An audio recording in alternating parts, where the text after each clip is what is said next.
This is really the only dating advice that you need in your 20s. If you want to take it and be wise, take it. If you want to go learn for yourself, go learn for yourself. Can't force you to do anything. So let's get started. Hey guys, my name is Elizabeth and I'm going to be here to talk about dating advices that I've learned throughout my life. Make sure that you're a whole person before you get into a relationship. Whoever you are as a single person is just going to be elevated when you're in a relationship with another person. When you're broke, who you are as a person when you're broke is the same person, but worse when you're rich. If you're a rude, mean person when you're poor, when you're rich, you're just going to be straight up disrespectful to other people. You don't even have any respect. You're just going to be even more angrier, and yeah, you is just going to come out and it's just going to be elevated. With that being said, whoever you are right now, focus on your character, develop on good morals, build up your good characteristics so you don't bleed on people that didn't hurt you. Take the risk, because you can never really learn what love is unless you experience the hurt that comes with love. I pray to God to show me what love is, and he put me in a situation where I can be heartbroken so I can learn. You can't really, pick and choose. You can't really go the easy way. There is no easy way. You either have to be strong or the world will do something to make you strong. I can't tell you what to do. Avoid sleeping around because it does so much damage. Soul ties are real. When you stick the duct tape together, it's going to be super, super hard to come out. But the more you stick it together, the more you sleep around with people, the less adhesive it becomes. That's the same way. The more you sleep with people, the less connection you get with that person. Real connection with that person. But if you're already at that place where you're just emotionally detached, you can't connect with that person, it's not too late. Or if you're Christian, you probably need to get delivered. If you're not Christian, just go celibate. Just give up the party life. Just give up the sleeping around life. Just give up the hookup culture. Go celibate. Focus on yourself and don't settle for connections that aren't real. Have the same morals when it comes to money, when it comes to how you want to raise your kids, when it comes to your future and your goals. This is why back then arranged marriages kind of worked out well, if you think about it. I know people whose parents are in an arranged marriage and they're in a good marriage, not perfect marriage. There's no perfect marriage. There's no perfect relationship in this world, but they stay together. You know why? Because parents take two people who kind of grew up the same, they have the same morals, and they get together and they're just more compatible. And nowadays, we just go for that person who looks good. We just go for that person who has money. We just go for that beautiful person, not knowing what their morals are. And we realize when it's too late. If you're in a relationship still, don't be scared to start over. Don't be scared to start over. You're not too old to start over.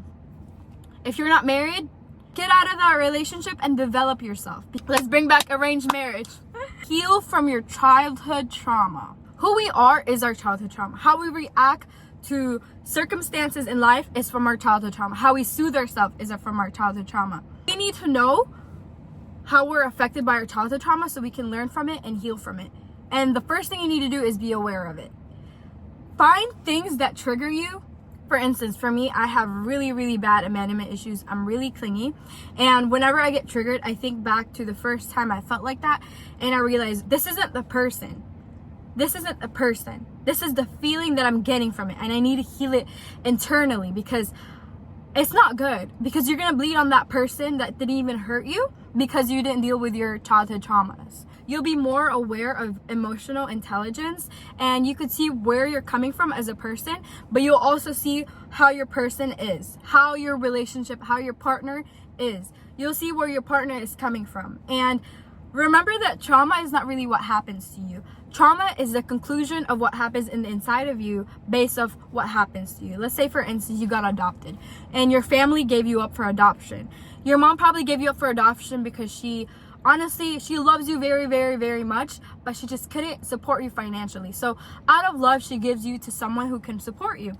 In your head as a child, you're going to be like, my mom doesn't want me. I'm not loved. I am not wanted, But the mother did it out of love. But the kid is not going to understand it from a parental perspective. Realize that and know that how you saw yourself growing up is not true. especially when it comes to things like those. And that's why we have abandonment issues. This is why we have trust issues, because we are not aware of our childhood traumas. Learn emotional intelligence. Read a lot of books, listen to a lot of podcasts, listen to a lot of psychology talks. Psychologists are your way to go. There are free resources. One of my favorites is Dr. Gabor Mate and Saidia Psychology. They're the best when it comes to childhood trauma. Men and women need to learn emotional intelligence. Women, we are ran by our emotions. Men are ran by their logic. We women can't really get an advice from a man when it comes to our emotions. They're going to give us a logical answer. For example, the other day I went home and I told my little brother, I am sad. And he goes, "You're sad? Don't be sad. Just be happy." That's his advice for me, because he's just logical. If you're sad, don't be sad. Be happy. He's a kid. He's going to have emotions, but that's just his advice for me. And he doesn't really understand that, but we can't really, okay, that was the bad comparison, because my little brother is different from a man. If you're a man and you're just overly emotional, you have mommy issues, you have daddy issues. You need to heal from your childhood trauma. Women need to have boundaries when it comes to their emotions. You need to learn when to detach from your emotions so you don't let your emotions run you, honey. Just be smart. Don't be stupid with these men. Play dumb. I'm just kidding. Respect and learn from our differences as being a man and being a woman. It's beautiful. I love being a woman. I love that I could just be, like, I could just sit back and just let a man take care of me. And I just love being a woman. And I think it's a beautiful how women and men are different. But we need to understand that we are different, that we need to learn from our differences and learn how to work our way through the relationship, or it's not going to last long.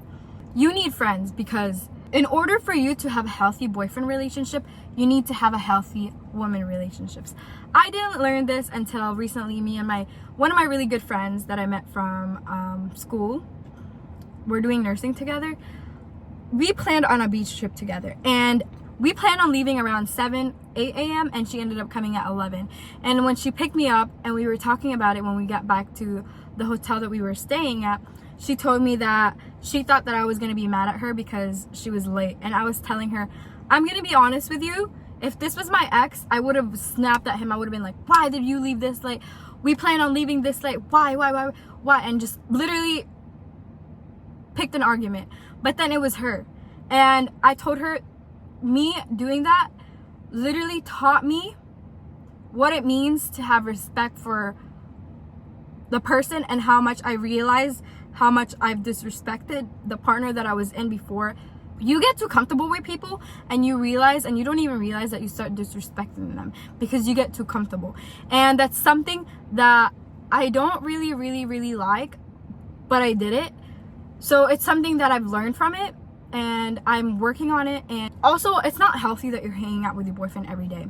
But I was reading this book, 8 Rules of Love by Jay Shetty, like a calendar, and they were like, on Monday you hang out with your boyfriend, on Tuesday you hang out with your friends, I hang out with my friends, third day I'm by myself. Like, it was just like a structure on how you should separate your social time and how your alone time. And I thought it was just super amazing, because all the relationships that I've been in, honestly, I'm such a clingy person that I want to be with them 24/7, and it's just really bad because you stop developing as a person because you're so focused on developing together, and that's not good. You need to know, especially when you're married. I see a lot of women who don't do anything when they get married, and that's another topic, but you get what I mean. I'm getting off topic. In order for you to have a good boyfriendship relationships, you need to have a good girlfriend relationships, and vice versa. If you're a guy, you need to have a good, healthy, keyword, healthy guy friendships in order for you to have a healthy girl friendships. Okay, so the last one but not least, women need to accept the truth and men need to tell the truth. Growing up, especially as an attractive woman, if you're an attractive woman, you probably could relate. I'm not here to ego boost myself, but growing up as an attractive person, you see the ugly side of men, because growing up, I was always hit on men. In high school, in middle school, oh, in elementary school, this guy has a crush on you, this guy has a crush on you. And I was at an age where I was pretty mature, but men weren't. So I was getting played and I was just stupid. Okay, I'm just throwing my business out there, but I'm here to be vulnerable with you guys. I did not respond well to how men were before they became mature. They are, you know how dirty boys can be. I was in middle school dealing with those, and I was over there already ready to get married. I don't know what I was thinking. I think that's it for most women anyways. Once they meet a guy, they just think right away on kids. When are we getting married? I got that from Sadia Psychology. If you're a more average, you know, less attractive woman, not a lot of guy is gonna hit on you, but when you're an attractive female, especially when you put yourself in a situation where you get hit on, you're gonna see the ugly side of men. And you can either respond well to it or respond bad to it. Like I did, I responded really bad to it. I became a player. I was like, heck no, I'm not gonna be stupid. I'm gonna play them before they play me. That's what happened. I wanted to play them before they could play me because I just couldn't accept that men are men. What do I mean by this? And let's say you see a 80-year-old couple, for instance, and a sexy lady walks by. That 80-year-old man is gonna turn around, break his neck, and look at that woman. That doesn't make him love his wife less. As much as we want to be pure, as much as we should want to be pure and have pure minds, we're imperfect humans. Okay? This is why we need God. Reality check. That's not how life is. Men are men. And we women need to stop being stupid. We need to stop being stupid. And we just need to accept that. So men can tell the truth. This is why men lie to us. Because we can't accept the truth. We're too emotional. Just because men are men, that 80-year-old man is not a bad man. He could be a really, really, really good man for all I care. He's just a guy. And that's just how men are. We can go deep down and talk about misogynists and, you know, about how men want other women. That's truly what they desire. But I'm not going to get too into deep because that's just another topic for another day. And I don't know, it's just really controversial, especially nowadays with the dating culture. So no comment. I don't really know much about it. No comment. Men are men, and we women need to accept that men are visual. I honestly respect men who just tell the truth. I respect men who tell the truth more than a guy who just love bombs me and, like, let's say, like, I'm wearing a dress, for instance, right? I'm gonna love a guy more if I ask him, do I look fat in this? And he's gonna be like, yeah, you look fat in this. Wear another dress. Wear this dress. He's honest. Instead of a guy who's just, oh, you're like the most perfect human being. I love you so much. You look so sexy and that, blah, blah, blah. Like, love bombing. I will love that honest man more, and I will respect that honest man more than the guy who love bombs. First of all, if you're a guy and you're just awed by beautiful women, are you really that surprised to see a beautiful woman? Have you not been around beautiful women to, I don't know, okay? That's just, I don't know. Like, that's, for me, that's just a red flag, honestly. If a guy compliments me too much on how I look, that just goes to show that they haven't been around beautiful women. Why are you acting like that? I have more than what I have outside. You know, I have a beautiful heart. Get to know me. That's how I know I've healed, because I can handle the truth more. Back then, honestly, I wouldn't. I would want you to be love bombing me. But then I realized that's not really good. That's not good. That's not good for my ego. That's not good for myself. Telling the truth and being authentic is the best thing that you can ever do for yourself and for others. And with that being said, that's what I have for my dating advice. I hope you guys like this video. Comment down below what I should do next. I love you guys. Bye. Mwah.